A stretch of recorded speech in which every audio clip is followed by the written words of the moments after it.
मित्रों, कई सारे ऐसे भी प्रश्न आते हैं। विवाह के बाद कई ऐसे पति पत्नी होते हैं जिनके बीच आपसी तालमेल नहीं बनता है।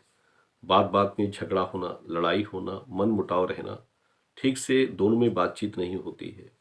यहाँ तक कि कई साल बीत जाते हैं विवाह के, संतान का योग भी नहीं बन पाता है। दोनों के रिश्ते कभी कभी इतना कमजोर हो जाते हैं कि विवाह के संबंध भी टूट जाते हैं। देखिए, इसमें कुछ कारण होते हैं और जो समझ नहीं पाते हैं आप, उसी के विषय में हम आपको बताना चाहेंगे। और अगर ये वीडियो आप ठीक से देखते हैं, पूरी बात को अच्छी तरह से समझते हैं और जो बताई गई बातें हैं, आपके साथ ऐसा कुछ हो रहा है, तो इन बातों को आप अपने दिनचर्या में लाते हैं, उनका बदलाव करते हैं। जो अगर आप सही ढंग से घर में नहीं हैं, तो बताई गई बातों का अनुसरण कर अगर बदलाव करेंगे, तो निश्चित रूप से आपके जीवन में इसका प्रभाव पड़ेगा। सबसे बड़ा दोष होता है, जैसे कोई पति पत्नी विवाहित होकर, कोई स्त्री पुरुष विवाहित होकर पति पत्नी के रूप में अपने घर आते हैं और घर आने के बाद घर के किसी भी कमरे में अपना शयन कक्ष बना लेते हैं, यानी बेडरूम बना लेते हैं। वो बेडरूम किस दिशा में है, ये ध्यान नहीं होता है। वास्तु दोष का जो ध्यान है वो बहुत कम लोगों को होता है, जिनको नहीं होता है। आपके बेडरूम का तरीका, आपके बेडरूम का रख रखाव, आपके सोने का तरीका, आप किस पर सो रहे हैं, ये भी सबसे बड़ा मायने होता है कि आप किस तरह के बेड पर आप शयन करते हैं, किस दिशा की ओर सिर करके आप सोते हैं, पति पत्नी की सोने की अवस्था क्या होती है, ये भी सबसे बड़ा विषय होता है। इन सभी चीज़ों को ध्यान रखना चाहिए। आपका बेडरूम किस रंग में है, किस कलर में है, और बेडरूम में क्या चीज़ें आप रखते हैं, क्या नहीं रखते हैं, ये भी वास्तु दोष के नियम के अनुसार ही आता है। इन्हीं सब बातों के बारे में हम आपको छोटी छोटी बातें बताएंगे और उसको आप अपने जीवन में लाकर देखिएगा। हम ये 100% दावा करते हैं कि किसी के नवविवाहित या विवाह के कुछ समय बीत चुके हैं, उनके बीच तालमेल नहीं है, पति पत्नी में सही तरह का प्रेम संबंध नहीं है, तो ये संबंध जुड़ जाएगा। संतान नहीं हो रही तो संतान भी प्राप्त हो जाएगी। देखिए, कई लोग विवाह के बाद घर के उत्तर पूर्व की ओर बेडरूम बना लेते हैं, जो कि गुरु का स्थान माना गया है। और गुरु के स्थान में अगर आप अपना शयन कक्ष बनाएंगे, तो गुरु आपसे रुष्ट हो जाते हैं, आपके हर खुशी को खींच लेते हैं। अगर आपसे नाराज हो गए तो संतान तो प्राप्त होगी ही नहीं, साथ में आप दोनों में अनावश्यक झगड़े होंगे।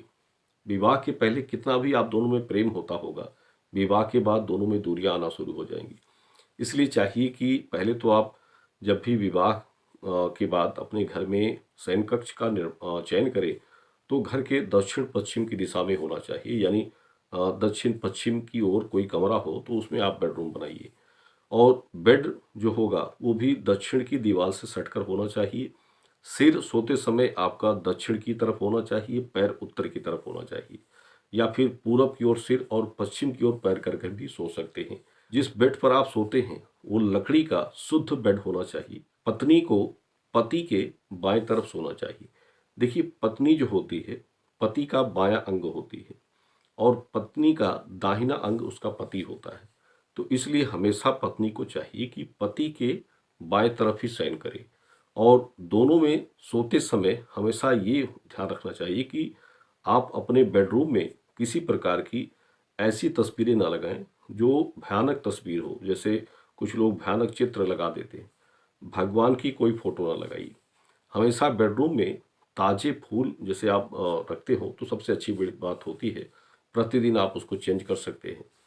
और कमरे का जो कलर आपका होता है वो हल्का होना चाहिए, बहुत ज़्यादा डार्क कलर नहीं होना चाहिए। जैसे कुछ लोग बहुत ज़्यादा लाल, गहरा हरा या फिर नीला, नीले और हरे रंग का तो प्रयोग ना करें। सफ़ेद या फिर पिंक कलर होता है, जैसे हल्के लाल कलर का या हल्का पीला कलर भी आप बेडरूम का लगा सकते हैं।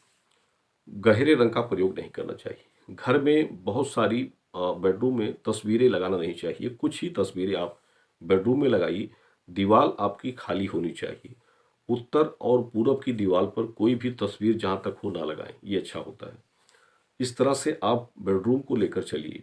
और बेडरूम के नीचे हमेशा ध्यान रखें, जैसे पत्नी को पति से प्रेम नहीं मिल रहा है या पति को पत्नी से प्रेम नहीं मिल रहा है, तो कमरे में जब आप सोते हैं तो एक छोटे से तांबे के लोटे में थोड़ा सा जल भरकर रख दीजिए और उस जल को सुबह केले के वृक्ष पर डाल दीजिए।